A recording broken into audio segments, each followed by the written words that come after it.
here with Wood & Stone. Today I want to talk to you about a question that I get asked a lot, which is how to keep the wood putty from spreading around and mashing in the grain outside of the area that you want it. Most common area that's done is on nail holes, so I'll show you that with an 18 gauge. If you can, use a 23 gauge.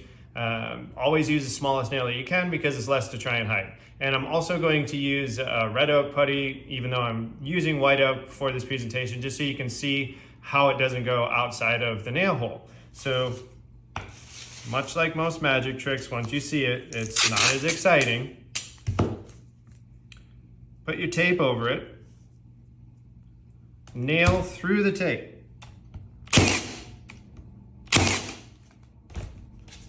Then we are going to fill with putty.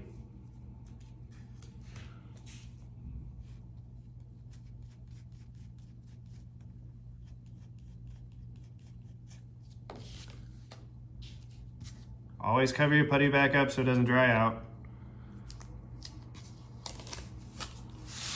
There you go. Nothing outside of the nail holes. That's it. Have a good day.